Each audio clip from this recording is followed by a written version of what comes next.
Kalau ingin berhijrah, maka dimulai dengan 3 cara yang paling utama. Yang pertama berdoa, supaya Allah menguatkan niat hijrahnya. Karena untuk hijrah itu tidak mudah. Untuk berubah itu tidak mudah.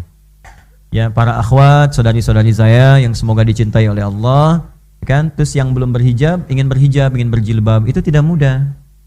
Ya, yang paling tidak mudah itu melawan gejolak hati. Ya, awas jangan ikuti perkataan orang. Kalau orang itu nggak akan pernah selesai komentarnya. Anda nggak berhijab, dengan Anda berhijab pun dikomentarin juga. Ya, nggak berjilbab dikomentari.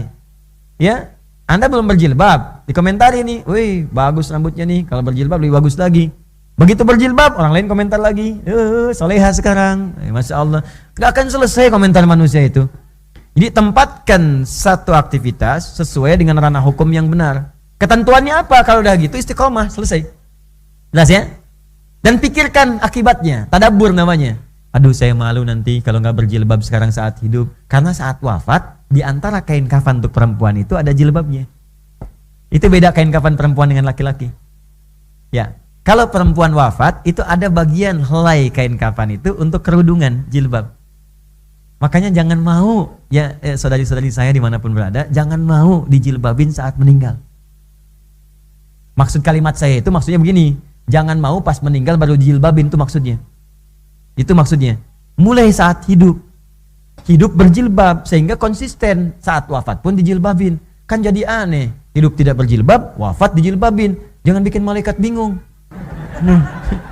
Kamu siapa? Sekarang berjilbab, cie-cie. Wah, capek itu, kasihan. Ya. Jangan bikin capek lah hidupnya. Itu pertimbangan aja. Malu sama orang, malu. Nanti kan roh itu akan merasakan. Apa enggak malu datang orang terus menjilbabi Anda saat meninggal, sedangkan rohnya kan merasa. Roh itu kan ada, dicabut kan melihat keadaannya. Siapa yang datang, siapa yang melayat, kuburan, siapa yang ucapkan salam dijawab dari situ.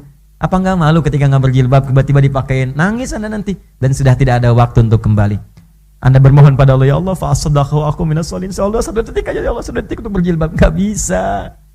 Enggak bisa. Kamu akan pulang. Sekarang selesai. Tuh. Ya, jadi berdoa dulu supaya dikuatkan oleh Allah. Dengan doa itu nanti mantap hati. Kalau sudah mantap hati, yang kedua, cari guru untuk membimbing. Gurunya yang benar. Ya. Kamu hijrah, pengen pahala paling besar enggak? Jian, bom tuh depan itu tuh. Waduh, udah.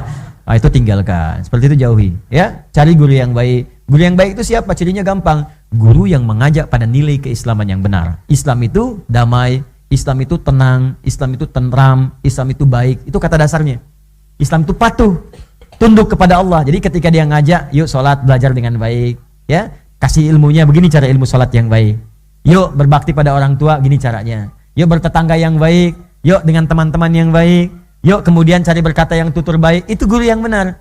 Jangan sampai Anda hijrah, belajar, pulang-pulang dari situ pandai mencaci, pandai mencela. Sekarang saya agak bingung ya, demi Allah saya katakan saya bingung sejak saya pulang ke Indonesia. Itu saya mencari celahnya di mana ini. Kok bisa orang belajar ngaji, pulang-pulang sama istri suami ribut. Ada yang sampai pisah juga. Ini belajar apa gitu. Zaman Nabi dulu orang terpisah itu disatukan. Orang sekarang ada yang belajar pulang ke rumah jadi pisah. Dengan tetangga jadi ribut, jadi nggak kenal tetangga. Aneh saya, tetangga kok masa gitu? Ya. Saya kan baik gitu. Ya. Nah, jadi cari guru. Yang ketiga, buat prioritas amalan. Jangan lompat-lompat dulu. Buat prioritas dulu. Pelan-pelan aja, nikmati aja pelan-pelan. Toh orang Badui juga di hadis Muslim datang kepada Nabi, bahasanya ringan. Ya Rasulullah, bima makna alimni amalan basitan yudkhilul jannah. Ya Rasulullah, ajarkan padaku ilmu yang sederhana aja. Yang penting saya masuk surga. Tuh, pintar kan? Modal dikit, keuntungan pengen banyak. Ya Allah yang sederhana aja ya Rasulullah, yang penting masuk surga. Maka ya Nabi diajarkan, sudah cukupkan dengan yang fardu, nih salat fardu. Gak usah kerjakan kecuali kalau pengen tatawu, illa antatawwa, kalau pengen sunnah. Nih zakat, kalau pengen sunnah infak. Apa kata orang ini? Ya Rasulullah, saya akan iltizam, komitmen dengan yang fardu. Saya nggak akan kerjakan yang sunnah. Kata Nabi, bahkan dia katakan saya akan jaga diri saya, maksudnya nggak bermaksiat. Jadi jaga maksiat, dia pergi konsisten dengan yang wajib aja, yang sunnah nggak pernah dia kerjakan. Terus fantolah kalau dia pergi, kata Nabi, aflaha in sadaqah, au dakhala al-jannah in sadaqah. Kalau benar komitmen dengan perkataannya masuk surga dia. Surga. Dia kerjakan yang fardu aja, sunnah nggak dikerjakan. Puasa sunnah nggak pernah, sholat sunnah nggak pernah, tapi Catatan, hindari maksiat. Karena setiap bermaksiat, pahala ditarik untuk menutup dosa. Orang ini kan tinggal di padang pasir. Kalau di padang pasir mau maksiat bagaimana? Mau zina nggak ada yang dilihat unta. Unta emang kan nggak pakai baju. Apa yang dilihat siapa? Yang dilihat unta, padang pasir lagi. Jadi maksiatnya tipis. Ente pengen ngikutin, mustahil. Karena kita tinggal di lingkungan seperti ini tiap hari, maksiat kelihatan, terdengar. Gibah di setiap tempat. Sekarang gibah masuk ke rumah. Dikemas dengan kemasan yang bagus. Masuk ke TV, ada acara, ada ini, dinikmati juga. Bahkan dihitung, kapannya jadwal acaranya. Cita-cita surga tapi menikmati maksiat kan bahaya gitu. Jelas ya? Nah, jadi bikin prioritas, sholat dulu. Sholat udah bagus, naik puasa. Ya, ilmunya diisi. Senin dulu. Nggak apa-apa, biasanya nggak kuat. Sekuatnya dulu. Sampai zuhur, buka, terus ke asar, nggak apa-apa, bukan aib kok. Bukan aib, gak ada masalah, bukan aib. Bukan aib, jangan dipaksain. Tiba-tiba sampai maghrib, berjuang, syahid. Terus pingsan, terus orang bilang, gara-gara kamu puasa, puasa yang disalahin. Ya sampai maghrib, besok selesai, alhamdulillah, konsisten dulu Senin, jangan nambah Kamis dulu. Begitu enak, masuk Kamis, belajar ilmunya lagi, ada puasa apa lagi, Ayyamul Bid, 3 hari pertengahan bulan 13, 14, 15 kan? Ada puasa apa lagi? Puasa Daud, sehari puasa sehari enggak, ikuti. Tapi ilmu dipelajari lagi, jangan nyimpulkan sendiri. Oh, kalau ada puasa Daud berarti ada sholat Daud. Subuh sholat, zuhur tidak. Asar sholat, maghrib tidak. Jelas ya? Bikin prioritas, punya catatan. Nah kalau sudah begitu, hijrahnya enak. Dan yang terakhir, bergaul bersama orang-orang soleh.